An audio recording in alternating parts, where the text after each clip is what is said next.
எனக்கு என்ன வேணும் கேளுங்க. உனக்கு என்ன வேணும்? காலை இலண்டி காசுல 2200 ரூபா நோட்டு காசு வேணும். வட்டிக்கு தரேன். வட்டிக்கு தான் கொடுத்துக்கிட்டு இருக்கேன். 10 காசு வட்டி பரவாயில்லையா? வட்டிக்கு எனக்கு வேணாங்க போங்க. அதுதான் நான் வந்துக்கிட்டு வட்டிக்கு வாங்கி வட்டி குட்டி போட்டுருச்சு. சரி சென்று வா. ஆசீர்வாதம் இன்றைக்கு உங்களுக்கு.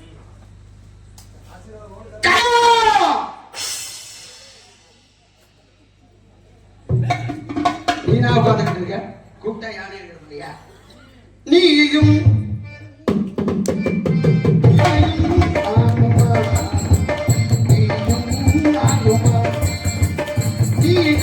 வாழ்கவே பெற்றே நீயும் வாழ்கவே வாழ்க்கையும் தத்துவம் வாழ்வதா நிச்சயம் வாழ்க்கையும் தத்துவம் வாழ்வதா நிச்சயம் நீயும்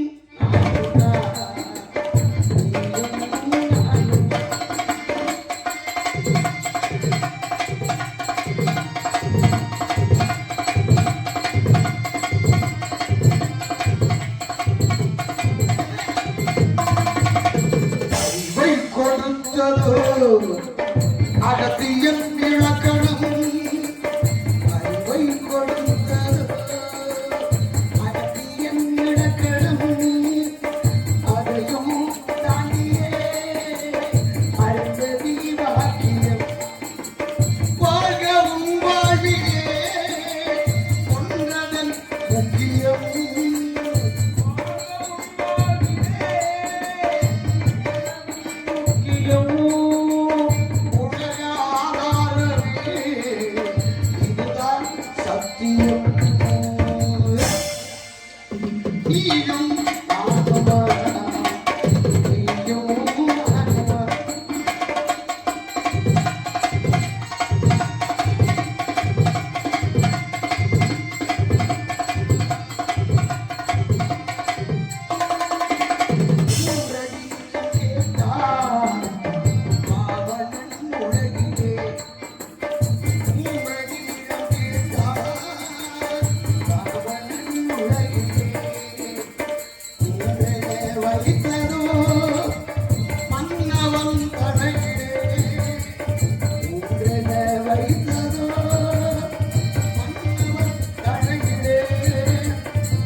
நல்லவர் குணங்களை உரைப்பது ஒன்று, அவனோடு நீங்க இருப்பது ஒன்றொன்ற வகையிலே உன்னை பற்றி அறிந்து தெரிந்து குறைந்து நான் வந்திருந்தாலும் கூட உன்னை பற்றியும் உன்னுடைய சுத்தத்தை பற்றியும் ஒரு சில விவரங்களை தெல்ல தெளிவாக உன்னுடைய செந்தமிழால் தெரிந்து கொள்ளலாம் எண்ணுகிறேன்.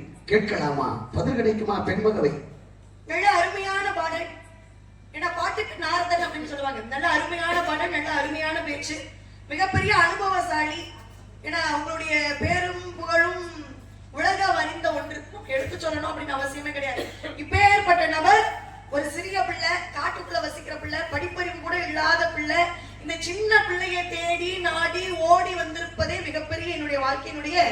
வெற்றியாக கருதுறேன் சுவாமி.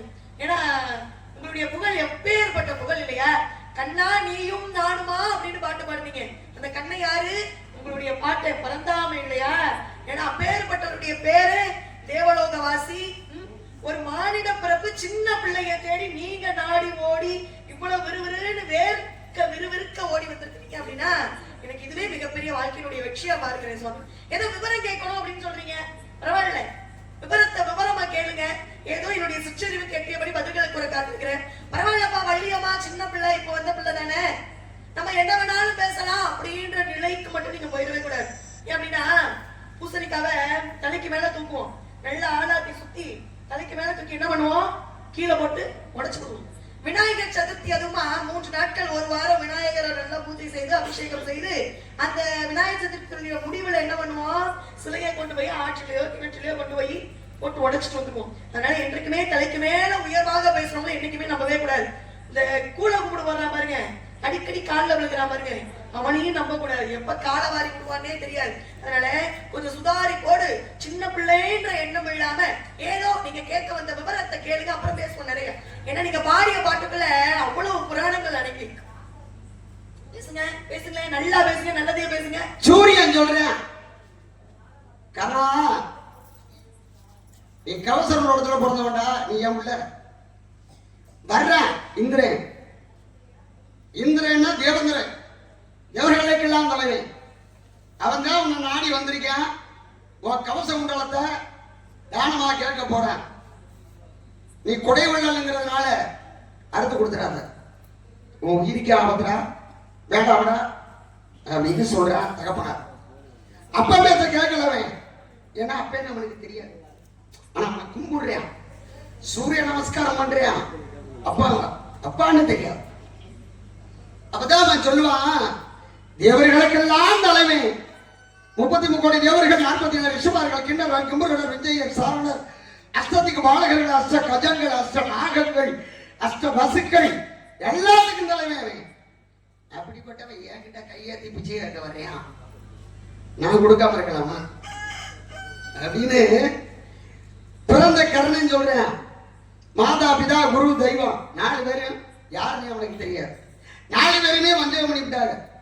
அப்ப சூரியன் நான் தான் சொல்லல, தாய் குந்தி நான் தான் உன்னை பெத்தேன்னு சொல்லல, பரசுராமன் குருநாதரா இருந்தவன் சாபத்தை கொடுத்துட்டான், கடைசியில தெய்வமா இருக்கக்கூடிய கர்ணி பலி வாங்கிட்டான்.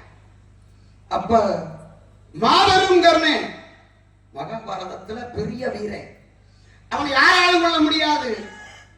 ஆனா அர்ஜுனை நான் கொண்டுட்டேன்னு சொன்னான். இது மட்டக்கணும், நான் தான் கொண்டேன் அப்படின்னா அவன் கண்ணு கூப்பிட்டு சொன்னா, நீ எங்கடா கொன்ன? ஏற்கனவே நீங்க 6 பேர் அவங்க கொண்டுட்டோம், ஒரு ஆள்னால கொள்ள முடியாது. 6 பேர் கொன்னதுக்கு அப்புறம் செத்த பாம்பை அடிச்சவன்டா நீ நம்ம வீராப்பா பேசிக்கிட்டு இருக்க அப்படின்னு கண்ணை சொல்லுவார். கொன்னேன்னு சொன்னா ஒருத்தன், கொன்னது 6 பேரு, நின்னது யாரு? அது என் பாட்டன் கண்ணை மட்டும் நின்ன. அது மாதிரி நான் செத்த பாம்பை அடிக்கிறது இல்லை. எப்படி? நான் செத்த பாம்பை அடிக்கிறவன் இல்லை, சீரனாத்தான் அடிப்பேன். நான் அப்படி உங்களை சின்ன பிள்ளைன்னு நினைச்சு பேசல, சிறுதுரும்பும் கொண்டே விடுவேன். அந்த வார்த்தைய சிறுதுரும்பும் பழுப்பு உதவும். உங்க பல்ல நீங்க குத்தி நோந்து பாருங்க, கெட்ட வாடை அடிக்கும். யாரு சொன்னது உங்களுக்கு? சிறுதுரும்பும் கள தண்ணிய தேக்கும். களம்னா 12 மரக்கால், நெல்லுக்கு ரோய்க்கு வாய்க்கால் வழி ஓடி புல்லுக்கு மங்கி வசையுமா தொல்லுலகில் நல்ல ஒருவர் உள்ளரே அவர் விரட்டி எல்லோருக்கும் பைய மழை வளர்ந்துருக்கு, கமா நிறைஞ்சிருக்கு, விவசாயம் போட்டிருக்கான், மழை தண்ணியை திறந்து விடுறோம், தனி வாய்க்கால் வழியா வருது, அங்க புல்லும் முளைக்கும். நம்ம பாய்ச்சறது நெல்லுக்குதேன், அங்க களையும் முளைக்கும். ரொம்ப பேர களை எடுக்க வேண்டியது இருக்கு போல. களை எடுக்கும் போது 2 பயிர் கூட வரதான் செய்யும். ஆனா பயிர் கூட வருதுன்னு சொல்லி களைய விட்டுட்டா விளைச்சலுக்கு குறைவாயிரும். அப்ப வாய்க்கால்ல சின்ன துரும்பு ஓடுற தண்ணியில அப்படி தடுத்து நின்றுச்சுன்னா ஒரு களம் தண்ணி, ஒரு களம்ங்கிறது 12 மரக்கால், 12 மரக்கால் தண்ணியே ஒரு சிறு துரும்பு தேக்குமா. அதனால சின்ன பிள்ளைங்கிறதுக்காக நான் பேச மாட்டேன். யாருக்கிட்ட என்ன பேசணும், நான் வரும்போதே கணக்கு போட்டுருவேன். பார்த்த உடனே புரிஞ்சுட்டு போய் கவையாகி கொம்பாகி காட்டறுத்து நிற்கும் அவையல்ல நன்மரங்கள் சபை நடுவே நீட்டூலி வாசகன் என்றாலே குறிப்பறிய மாட்டோதான் மற முடியாது. நான் மற்றவங்க மாதிரி எல்லாம் கிடையாது. பார்த்த உடனே கணக்கு போட்டுருவேன். இதுக்கிட்ட எவ்வளவு அதிகம், இதைத்தான் செய்யணும், இப்படித்தான் பேசணும் அப்படின்ற மாதிரி நம்ம கணக்கே வேற மாதிரி இருக்கு. அந்த கணக்கு பிரகாரம் உங்களை கேட்கக்கூடியது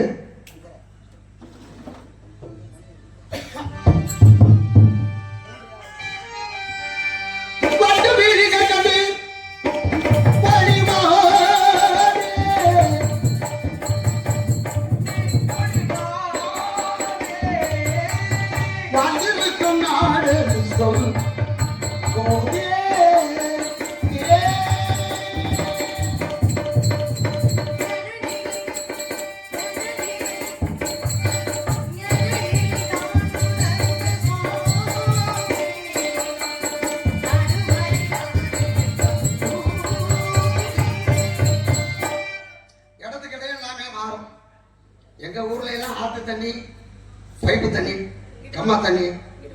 எங்க உங்களுக்கு தண்ணியை பற்றி நிறைய தெரியும்னு எனக்கு விவரம் இங்க வாங்க. இப்ப எல்லாம் கேணு தண்ணியா வருது, பாட்டு தண்ணியா வருது. குடிச்சு குடிச்சு சளி பிடிச்சுக்கிறது. அதனாலதான் அளவுக்கு மீறினால் அமிர்தமும் நன்றுன்னு சொல்லி வச்சாங்கல்ல. எதுவுமே கொஞ்சம் அளவோடு இருந்தா உடலுக்கும் வீட்டிற்கும் நல்லது, நாட்டிற்கும் நல்லது. அப்படித்தானே? எல்லாம் அருமையா பேசுனீங்க. நல்ல மாட்டுக்கு ஒரு சூடு கொண்டே கொன்றுவேன், சொல்லுங்க, தலையை கிள்ளி எடுத்துருவேன். எடுத்தாருல்ல, சொல்லுங்க. நல்ல மாட்டுக்கு ஒரு சூடு கிடையாது, நல்ல மாட்டிற்கு ஒரு சுவடு அப்படிங்கறத பலப்படும். இப்ப அன்றைக்கெல்லாம் மாடு வாங்க போனாங்கன்னு வச்சுக்கோங்களேன், அந்த மாட்டினுடைய சுவடு, காலினுடைய சுவடு பதியக்கூடிய தன்மையை பார்த்து இந்த மாடெல்லாம் ஆகுமா ஆகாதா, இந்த மாடெல்லாம் வாங்கிட்டு போனோம்னா உழவுக்கு பயன்படுமா பயன்படாதா அப்படின்ற விஷயத்த அந்த மாட்டுடைய சுவடை பார்த்தே கண்டுபிடிச்சுவாங்களா. ஒரு மாட்டிற்கு ஒரு இவ்வளவு நேரம் பேசுனீங்கல்ல, நான் பேசினேன், நீங்க மிகப்பெரிய அனுபவசாலி. நான் இப்ப வந்து அப்படிலாம் பதட்டப்படக்கூடாது, பயப்படக்கூடாது. வாங்க, இப்படி வாங்க, பேசுற வரைக்கும் அமைதியா நிக்கணும். ஆனா நீங்க வேறங்க, வாழ்க்கையில பயம் இருக்கணுங்க. ஏன்னா தெய்வத்தையே கும்பிடணும் அப்படின்னா பய பக்தியோட தான் கும்பிடணும்னு இருக்காங்க. அந்த பயம்ன்றது இருந்தாதான் வாழ்க்கையில முன்னேறவே முடியும். கொஞ்சம் அப்படி பயப்படுங்க, அப்படி இல்லைனாலும் பட் பயப்படுற மாதிரி நடிங்க, சரிங்களா? சிரிச்சுக்கிட்டே முகம் இருக்குது, என்ன காரணம்? சரி, இருக்கட்டும். இப்ப நல்ல மாட்டுக்கு ஒரு சுவடு அப்படிங்கறதான பழமொழி. இப்ப ஒரு பாடல் கண்ணா நீயும் நானுமான்னு பத்தி பாடி ஒரு அவ்வளவு புராணத்தை வச்சு பேசுனீங்க. மகாபாரதத்தை 4 வரியில கவிஞர் கண்ணதாசன் கொடுத்து போயிட்டார். பாஞ்சாலி புகழ் காக்க தங்கை கொடுத்தான், பாரத போர் முடிவில் சங்கை எடுத்தான். நல்லா கவனிக்கணும். பாஞ்சாலி புகழ் காக்க தங்கை கொடுத்தான், அந்த பாரத போர் முடிவில் சங்கை எடுத்தான். பாஞ்சாலி புகழ் காக்க தங்கை கொடுத்தான், அந்த பாரத போர் முடிவில் சங்கை எடுத்தான். பாண்டவர்க்கு உரிமையுள்ள பங்கை கொடுத்தான், அவன் படிப்பதற்கு கீதை என்னும் பாடம் கொடுத்தான். அவன் படிப்பதற்கு கீதை என்னும் பாடம் கொடுத்தான். பாருங்க, 4 வரையில மகாபாரதத்தை கொண்டு வந்து கொடுத்துட்டு போயிட்டாரு கவிஞர் கண்ணதாசன். பாஞ்சாலியுடைய புகழ் காப்பதற்காக சேலையா கொடுத்தாரு கண்ணு. அது மட்டுமா, பாண்டவர்களுக்கு உரிமை உள்ள பங்கு பிரிச்சு கொடுத்தாரு. அந்த பாரதத்தினுடைய போர் முடிவில சங்கையே எடுத்து போரை முடிச்சு வச்சாரு. அது மட்டும் கிடையாது, மனிதர்கள் படிப்பதற்கு மிகப்பெரிய கீதமாக இருக்கக்கூடிய பகவத்கீதை என்ற நூலையே கொடுத்து இந்த மனிதர்களுக்கு மிகப்பெரிய முக்கியத்துவத்தை கொடுத்துட்டு போயிட்டாரு கண்ணு. முதல்ல கண்ணன்ற பேரு எப்படி கிருஷ்ண பரமாத்மாவுக்கு வந்தது? நாங்க நீங்க ரொம்ப படிச்ச ஆளு, நம்ம எல்லாம் இப்ப காலடி எடுத்து வச்ச பிள்ளை. அதனால பேசி பாப்போமே, யாருக்கு எவ்வளவு விவரம் இருக்கு அப்படின்றத பேசி பார்ப்போம். கண்ணன் முதல்ல கிருஷ்ண பரமாத்மாவுக்கு எப்ப பெயர் வந்தது?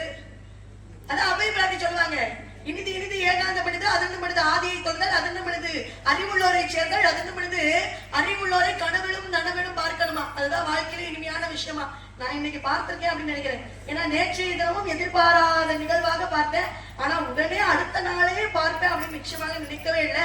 எல்லாம் அந்த கண்ணனுடைய செயல். நம்ம என்ன பண்றது? வாங்க, கண்ணன் எப்ப கிருஷ்ண பரமாத்மாவுக்கு பெயர் வந்தது? நீங்க தெரிஞ்சுக்கணும்னு ஆசைப்படுறீங்க, விஷயம் தெரிஞ்சுக்கணும்னு ஆசைப்படுறீங்க. அப்படியே கூட வச்சுக்கங்களேன், தவறு கிடையாது. நான் அப்படி கிடையாதுங்க. ஆ. ஆமா, கற்றதை பிறருக்கு சொல்லணும், அது உண்மைதான். ஆனா அது விழலுக்கு இறைத்த நீராயிடக்கூடாது அப்படின்னு நினைக்கிறேன். இப்ப நீங்க சொல்லி முடிச்சிட்டீங்க. தர்மத்தில் ஆழ்வதென்ன சூதகமும் பின்பு தர்மம் வேண்டும். நிச்சயமா. மகாபாரதத்துல கண்ணை முக்கியமான பங்கு வகித்தவர். இந்த மகாபாரதம் எத்தனை பருவம்? கதாநாயகனும் அவர்தான், வில்லன் அவர்தான். 18 பருவங்கள் இருக்கு. என்னென்ன பருவம்? 18 இருக்குல்ல. எந்த பருவத்துல கண்ணை வந்தாரு? இப்ப மகாபாரதம் படிக்க இல்லங்க, எல்லாரும் படிச்சிருக்காங்க. மகாபாரதம் 18 பருவம் எல்லாருக்கும் தெரியும். எப்ப கண்ணே வர்றா அவனுக்கு எப்ப கண்ணன்னு பேரு. அதுக்கு முன்னாடி என்ன அவனுக்கு பேரு? அவன் எங்க பிறந்தான், யாருக்கு பிறந்தான், எத்தனாவதா பிறந்தான், அவன் ஏன் பிறந்தான், இதுதான் ஒரு முக்கியமான விஷயம். எப்படி முக்கியமான விஷயமே அதான். கம்சனை கொள்றதுக்காகவும் சிசுபாலனை கொள்றதுக்காகவும் தான் அந்த அவதாரம். அப்ப கிருஷ்ண அவதாரம். இது எப்ப கண்ணனா மாற, அவனுக்கு எப்ப கண்ணனு கூப்பிட்டாங்க, மதுசூதனான்னு சொல்லுவாங்க. பேரு நிறைய இருக்கு. இப்ப கம்சன் சிசுபாலன் யாரு? அவனை கொண்டதுக்கு ஏன் இவன் வரணும்? என்ன காரணம்? நான் மகாபாரதத்துல அவர் எப்ப வர்றார்? ஆதி பருவம், சபா பருவம், அரண்ய பருவம், பிராட பருவம், பீஷ்ம பருவம், துரோண பருவம், கர்ண பருவம், ஷடிய பருவம், சப்திக பருவம், ஸ்ரீ பருவம். இது 10 பருவம். இந்த 10 பருவம் எழுதுனது வில்லிபுத்தூரார். இன்னும் மிச்சம் 8 பருவம் இருக்கு. இந்த 8 பருவம் யாரும் சொல்றது கிடையாது. யாருக்கு நம்ம தெரியுது என்னமோ எனக்கு தெரியல. ஆக மொத்தம் 18 பருவம். இதுல கண்ண அவதாரத்துடைய நோக்கம் என்ன, பாரதத்துக்கு அவர் வரக்கூடிய காரணம் என்ன? 4 பேர் போறாங்க. நீ விவரம் கேட்க ஆரம்பிச்சிட்டீங்க. நான் சொன்னா பிடிச்சு போவேன். பழனிக்குமார் நல்லா பேசுறாரு, நல்லா பாடக்கூடிய ஆளு. எனக்கு குறைவான நேரத்துக்கு நிறைவான செய்திகளை சொல்லணும், அதுதான் முக்கியம். சனகர், சனந்தன், சனதானந்தர், சனத்குமார் 4 பேரும் பிரம்மணர் வாங்க, நிர்வாணம் வந்து இருப்பாங்க. அப்படியே சின்ன பிள்ளைகளா இருப்பாங்க. உங்க அண்ணன் சொல்லுங்க, அண்ணன்மார்கள் இப்படி சொல்றது தோற்கடிக்கப்பட்டது. அதை விடுங்க, உறவு முறையெல்லாம் வேண்டாம். 4 பேர் மகாவிஷ்ணு பார்க்கணும்னு வைகுந்தம் போறாங்க. அங்க ஜெய விஜயர்கள் 2 துவார பாலகர்கள். இவங்களுடைய தன்மை தெரியாம என்னடா அமனக்குடியா வந்திருக்கீங்களா சொல்லி விட மாட்டேங்க. அப்ப அவர் சாபத்தை கொடுக்குறாங்க 4 பேரும். உடனே பிரசவமாகி வெளியில வர்றாரு எம்பெருமான் மகாவிஷ்ணு. வந்த உடனே என்ன அவசரப்பட்டீங்களே முனிவர்களே, சாபத்தை கொடுத்துட்டீங்களே. அப்ப இவங்க 2 பேரும் காலில் விழுகிறாங்க. யாரையாவது 4 பேர் காலையும். அப்ப அந்த 4 பேரும் சொல்றாங்க, நாங்க சாபத்தை கொடுத்துட்டோம், ஆனா இறைவனையும் வந்து நிக்கிறான் காட்டு கடவுள், அவற்றை கேளுங்க விமோச்சனத்தை அப்படின்னு சொன்ன. அப்ப மகாவிஷ்ணு கேட்கிறாங்க, ஐயா அவருடைய தப மொழிவை தெரிய அவனை நாங்க செஞ்சுட்டோம், இப்ப நாங்க என்ன செய்ய, விமோச்சனம் கொடுங்க, உங்களை விட்டு நாங்க போக போறோமே அப்படின்னு சொல்லும் பொழுது, ஒரு ஆன்மாவுக்கு 7 ஜென்மம் உண்டு, 7 பிறவி உண்டு. நீ 7 பிறவியில வந்து என்ன செய்றியா, 3 பிறப்படுத்து ஏன் கையாலே உயிரை நீத்து என்கிட்ட வந்து சரியான்னு கேட்கிற. அப்பதான் அந்த 2 பேரும் சொல்றாங்க, 7 ஜென்மம் உங்களை விட்டுட்டு இருக்க முடியாது, உங்க கையால இறந்து மோட்சம் அடைந்து உங்க பாதார விதத்துக்கு வந்து நாங்க சேரணும். 3 பிறவி போதும். நாங்க 3 பிறவி என்னன்னு தெரியும்னு நினைக்கிறேன் உங்களுக்கு. அதுலதான் துவாபர யுகத்துல கம்சன் சிசுபாலன். இப்ப இவங்க 2 பேரும் அண்ணன் தம்பி. சிசுபாலனுக்கு 4 கை, 3 கண்ணு, 2 காலு. இத பாக்குற அவன் அம்மா, என்னையா யாருக்குமே இல்லாத மாதிரி 4 கை இருக்கு, 3 கண்ணு இருக்கு, குழந்தை வித்தியாசமா பிறந்திருக்கானே அப்படின்னு கேட்கும் பொழுது அசரீரி சொல்லுது, எவன் வந்து உன் மகனை பார்த்துட்டு போறானோ அவன் பார்க்கின்ற பொழுது அந்த கண்ணு மறைகிறதோ அந்த 2 கையும் மறைகிறதோ அவனாலதான் அவன் ஜாவன், அவனால அவனுக்கு உயிர் போயிடும் அப்படின்னு ஆசிரியர் சொல்லிடுது. இப்ப குழந்தை பிறந்து 1 வருடம் சென்று பிறந்த நாள் விழா வைக்கிறாங்க. பிறந்த நாள் விழா வைக்கும் பொழுது எல்லாரும் வர்றாங்க. இந்த அம்மா எதிர்பார்த்துக்கிட்டே இருக்கா, யாரு வர்றா பாக்குறா, எப்ப இந்த கை மறையும், எப்ப இந்த கண்ணு மறையும், அப்ப இவன் தானே அவனை கொள்ள போறேன், என்ன செய்யறது? பார்த்துக்கிட்டே இருக்கா, எல்லாரும் வந்து பார்த்துட்டு போறாங்க, எல்லாரும் சீனி தண்ணி வச்சுட்டு போறாங்க. இவன் கொஞ்சம் விளையிடுறாங்கிட்டு அப்பதான் வர்றான் கிருஷ்ணன். கிருஷ்ணன் வந்து பார்க்க ஒரு கண்ணு மறையுது, 2 கையும் தெரியுது. பார்த்துக்கியா திரும்ப தாய்காரி வந்து பாக்குறா, கண்ணு மறைஞ்சிருச்சு, 2 கையும் மறைஞ்சிருச்சு. ஆக யாரும் வந்துருப்பீங்க. அப்ப அவனாலதான் நம்ம பிள்ளை சாக போகுது. அப்ப அது யாருன்னு பார்க்கணும் அப்படின்னு கேட்கிறான். இது கதை, இதுக்குள்ளதான் விஷயம் இருக்கு. இன்னொரு விஷயம், கம்சனுடைய தங்கச்சி தேவகி அவரை கட்டி கொடுத்தது வசதி அவருக்கு. அவனுக்கு பிறக்க போற 8வது புள்ளனால கம்சன் உயிர் போயிரும் அப்படின்னு சொல்றாங்க கசரியில. அப்பதான் பார்த்தேன், என் தங்கச்சிக்கு பிறக்கிற பிள்ளைனால ஏன் உயிர் போகுதா, நான் சாக போறேனா? அப்படின்னா என் தங்கச்சி என் மச்சன் ஒண்ணு சேரக்கூடாது, பிரிக்கணும். சிறையில கொண்டு அடைச்சுட்டான். சிறையில் அடிச்சா 2 பேரையும் தனித்தனி தான் அடைக்கணும். சிறையில கொண்டு அடைச்சுட்டா 2 பேரையும் சேர்த்து வைக்கிறதுக்கு ஒரு ஆடு இருந்து சேர்த்து வச்சுட்டாங்க. முத குழந்தை பிறந்தது, தகவல் போச்சு, வந்தா பிடிச்சா அடிச்சா கொண்டு விட்டான். 2வது குழந்தை பிறந்துச்சு, பிடிச்சா அடிச்சா கொண்டு விட்டான். 7 குழந்தை செத்து போச்சு. 8வதாக ஒரு குழந்தை பிறக்குது. அந்த குழந்தை இரவோடு இரவாக கைமாறுது. அங்க பிறந்த குழந்தை இந்த இடத்துக்கு வருது. எங்க? மதுரை தேசத்துக்கு. அந்த பெண் குழந்தை பிறந்தவனு சொல்ல, உங்களுக்கு கதை தெரிஞ்சா உள்ள வாங்க. பெண் குழந்தை, ஆண் குழந்தை பிறந்துருச்சு, இரவோடு இரவா மாத்தியாச்சு. எங்க போச்சு? யாரு வீட்டுக்கு போச்சு? எந்த இடம் போச்சு? அது கொண்டு கொடுத்தாச்சு. ஒரு பெண் குழந்தை இங்க பிறந்தவனு சொல்ல, அங்க இருந்த குழந்தைங்க கொண்டு வந்தாச்சு. அந்த பெண் குழந்தை பிறந்தா, இந்த பெண் குழந்தையால நம்ம சாக போறோம், ஆம்பளை குழந்தை பிறந்தா தானே சாகும். இருந்தாலும் 8வது குழந்தைன்னு சொல்லிட்டாங்க அசரி அப்படின்னு அந்த குழந்தைய பிடிச்சு அடிக்கிறதுக்கு தூக்குனா பாருங்க. கையோட பறந்து மேல போச்சு, கையோட பறந்து மேல போச்சு. அந்த குழந்தைய கொல்ல முடியல. அப்பதான் அது மேல நின்று சொல்லிச்சு, உன்னை கொல்றதுக்கு ஒருத்தன் பிறந்துட்டான், அவன் ஒரு இடத்துல வளர்ந்துகிட்டு இருக்கான்.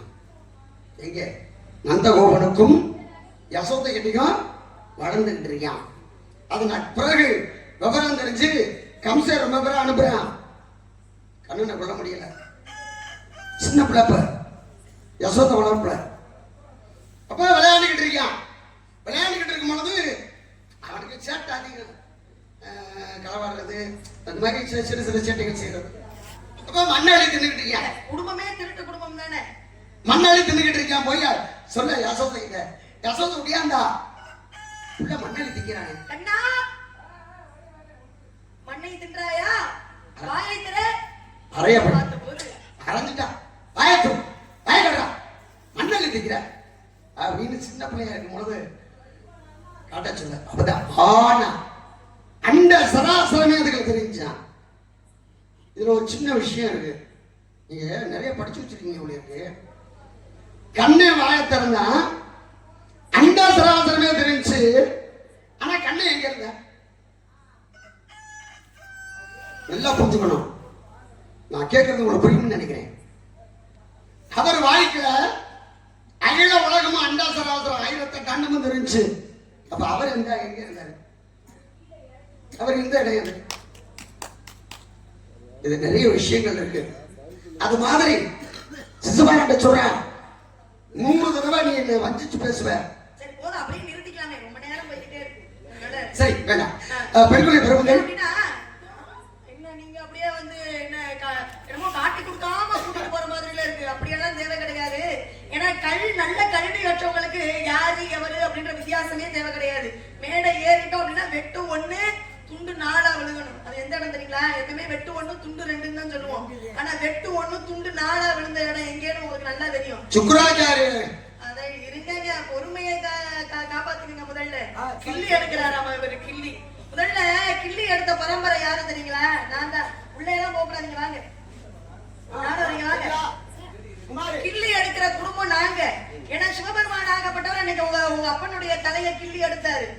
நீங்க கிள்ளி எடுக்கிறேன் நீங்க உங்களுடைய குடும்பம் எங்கேயாவது எந்த இடத்துலயாவது கிள்ளி எடுத்திருக்கா? சிவபெருமான ஆகப்பட்ட உங்களுடைய அப்பனுடைய தலையவே கிள்ளி எடுத்தாரு. அது மட்டுமா, அன்னைக்கு அவ்வை பிராட்டியை கவி பாடிட்டு போனாங்க. அக்ஷதலை போக வராத தலை நான்கினையும் பாருங்க. இந்த பெண்ணுக்கு எவ்வளவு தைரியம் பாருங்களேன். யார பற்றி பாடுறாங்க அப்படின்னா பிரம்மனை சொல்றாங்க. இவங்க அப்பாவாகப்பட்ட பிரம்மாவை சொல்றாங்க. அற்ற தலை போக, ஒரு தலை போக மீதி இருக்கக்கூடிய 4 தலையும் நான் கிள்ளி எடுத்து விடுவேன். புரியுதா? அக்ஷதலை போக வராத தலை நான்கினையும் பற்றி திரும்பி பெறுகிறோம். பற்றும் மரமனையாக்கு இந்த மகனை வகுத்த பிரம்மனை யான் காண பெறேன் அப்படின்னு அன்னைக்கு அவ்வை பிராட்டியை தைரியமா பாடி வச்சுட்டு போயிருக்கிறாங்க. அந்த தைரியம் குறையாது இந்த மண்ணுல. சரிங்களா? அது மட்டும் கிடையாது. நல்ல புராணம் பேசுறீங்க. கண்ணன் எத்தனை வயதுல கமிஷனை கொன்றான்? கொன்றார் அப்படின்றத விட எத்தனை வயதுல கொன்றாரு, எங்கே கொன்றாரு அப்படின்ற இடம் படித்திருக்கணுமா இல்லையா? சும்மா அடிப்படை தெரியாம மேடைக்கு வரக்கூடாது. சபையை அறிந்து பேச, சமயம் அறிந்து பேச, சில சமயம் பேசாம இருக்கணுமா? இந்த நேரத்தில் நீங்க பேசாம இருக்கணும், நான் பேசணும். கண்ணனாகப்பட்டவர் எத்தனை வயதுல கமிஷனை கொன்றார்? 8 வயதிலே கமிஷனை கொண்டார். கண்ணை சின்ன பிள்ளை, கமிஷன் பெரிய ஆளு, தாய்மாமே. சின்ன பிள்ளை போய் பெரிய ஆளை கொல்லலையா? ராவணே பெரிய ஆளு, ராமே சின்ன பிள்ளை. சின்ன பிள்ளை போய் பெரிய ஆளு ராவணனை கொல்லலையா? முருகன் சின்ன குழந்தை, என்னுடைய குலக்கடனாக இருக்கக்கூடிய முருகப்பெருமன் சின்ன குழந்தை. சின்ன குழந்தை போய், சின்ன பிள்ளை போய் சூரபத்மன் பெரிய ஆளு, பெரிய ஆளை கொல்லலையா? இங்க நானும் சின்ன பிள்ளை, நீங்க பெரிய ஆளு. கொஞ்சம் பார்த்து பதுசா பேச கத்துக்கணும். கண்ணனுக்கு எப்போது கண்ணன் அப்படின்ற பெயர் அப்படின்னா, மகாபாரதத்துல கண்ணன் தூது அப்படின்னு இடம்பெற்று. மற்ற இடத்துல எல்லாம் பேசும்போதெல்லாம் கிருஷ்ணர், கிருஷ்ண பரமாத்மா அப்படின்ற பெயர் தான் வந்திருக்கு. கண்ணன் எங்க அவருக்கு பட்டம் யாருனால கொடுக்கப்பட்டது அப்படின்னா, சிவபெருமானால கொடுக்கப்பட்டது. இந்த மகாபாரத போர் வெற்றிகரமாக முடியணும் அப்படின்னு யாகம் நடத்துகிறார் கிருஷ்ண பரமாத்மா.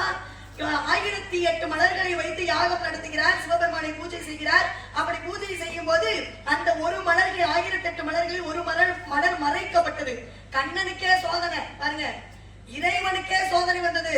இறைவனே பிச்சை எடுத்தாரு. கண்ணனே, அதான் உங்க குடும்பமே பிச்சை எடுத்த குடும்பம் தானே. அங்க போய் இந்திர போய் பிச்சை எடுத்தான்னு சொன்னீங்கல்ல, இங்க வாங்க. உங்க குடும்பமே பிச்சை எடுத்த குடும்பம், அப்புறம் பிச்சை எடுக்கிற புத்தி போகுமா உங்களுக்கு? அந்த 1008 மலர்களில் ஒரு மலர் மறைக்கப்பட்டது சிவபெருமானார். அப்ப சோதனை வந்தது கண்ணனுக்கு, கிருஷ்ண பரமாத்மாவுக்கு சோதனை வந்தது.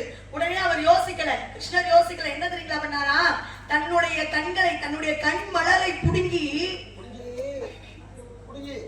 அப்படியெல்லாம் பேசக்கூடிய ஆள் நான் கிடையாது. நாகரிகமான வார்த்தைகள் தான் எல்லாமே. தமிழ்ல எதுவுமே தவறு அப்படின்ற விஷயம் இல்லை. அதை எப்படி நம்ம வெளிப்படுத்துறோம் அப்படிங்கிறது ரொம்ப முக்கியம்.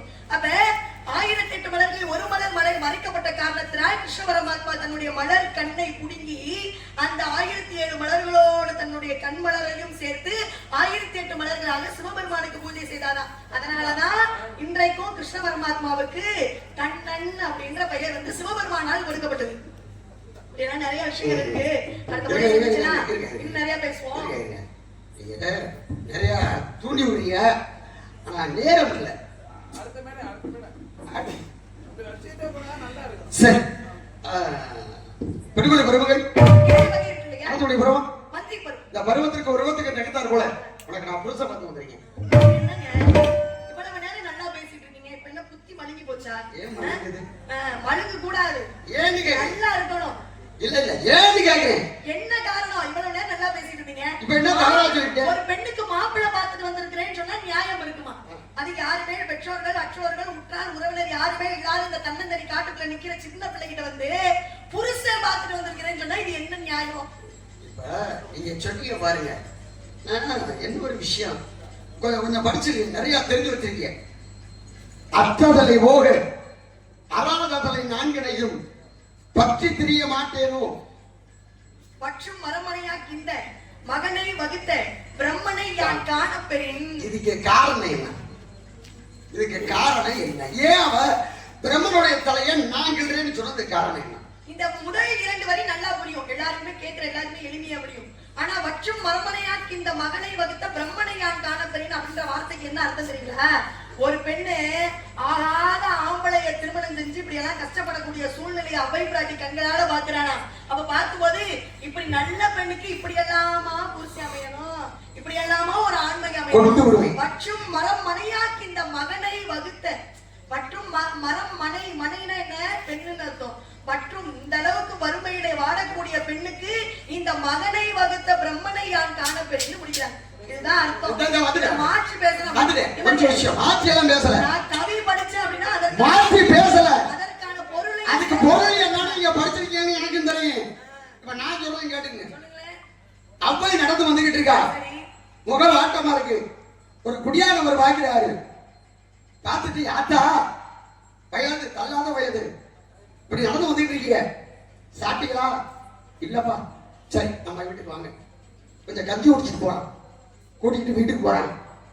அம்மாவை திண்ணில உட்கார வச்சுட்டான். பைய வீட்டுக்குள்ள உள்ள கண்ணாடி வைக்கிறா. அப்பதான் பொண்டாட்டி ஞாபகம் வருது. ஆனா நம்ம பொண்டாட்டி கொஞ்சம் திமிர் பிடிச்சவளாச்சே அப்படின்ட்டு உள்ள போறான். அப்போ பொண்டாட்டி குளிச்சுட்டு தலைய பின்னிக்கிட்டு கோதிக்கிட்டு இருக்கா. இவன் போய் உட்கார்ந்து சடை போடுறான். பொண்டாட்டிக்கு சண்டையை வந்துருச்சு. எப்போதும் செய்யாத புருஷன் இன்னைக்கு செய்யறானே, என்ன காரணம் கேட்கிறான். அப்பதான் நான் சொல்றான், ஒரு வயதான மூதாட்டி தந்தாடி வந்துட்டு இருந்தாங்க, அவளுக்கு கொஞ்சம் கஞ்சி கொடுக்கணும் அப்படின்னு எடுத்து கொடுத்தா பாருங்க ஆட்டி. யாருக்கு? புருஷனுக்காரன. யாரை கேட்டா கூட்டி வந்த, எதுக்கு கூட்டி வந்த அப்படி. இதை அவ்வை தென்னையில இருந்து பார்த்துக்கிட்டு இருக்கா. அப்ப பாடுன அந்த கவிய என்ன பாடுனா, இருந்து முகந்துருத்தி ஈரோடு வேன் வாங்கி விருந்து வந்ததென்ற வினவ ஆடினால் சாடினால் பழமுறத்தால் புருஷனை ஓடோடத்தானே.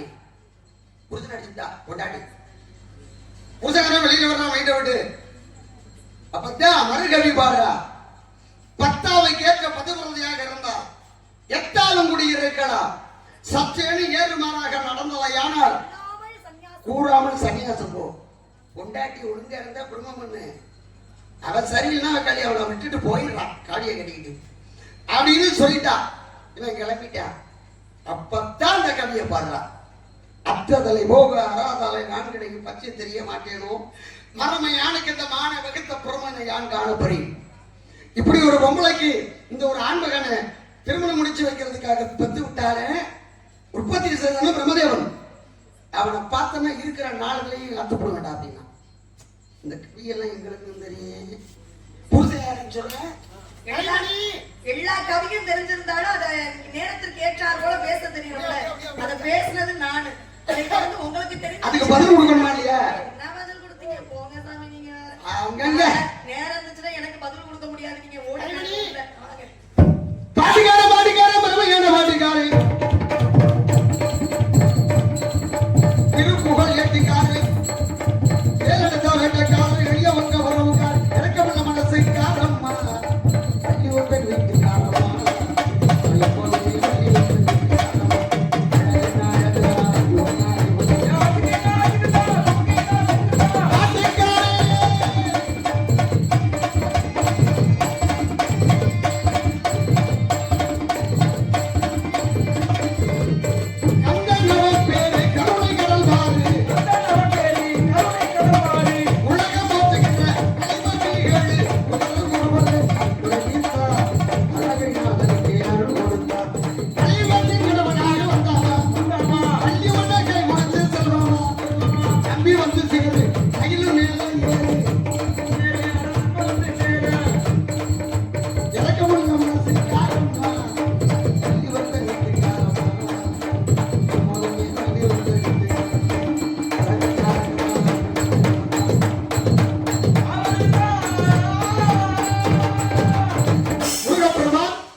இல்லாதவர்களுக்கு அன்பை கூட்டி, பக்தி இல்லாதவர்களுக்கு பக்தியை கூட்டி, இப்படி புத்தி இல்லாதவர்களுக்கு புத்தியை கூட்டி கொடுக்கிறானா?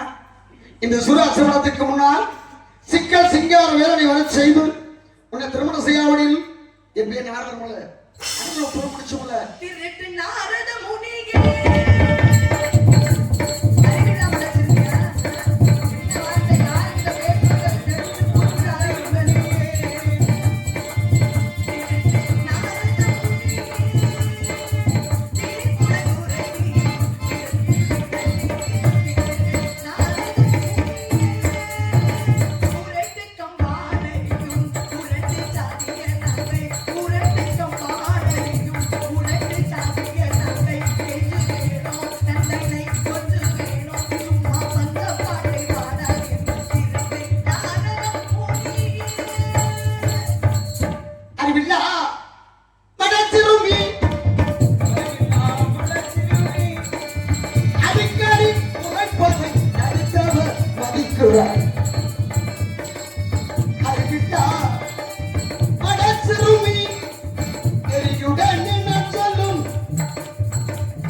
இசைத்தை காத்து கொள்ளாமல் இதுதாகுமா நியாய வழியாகுமா?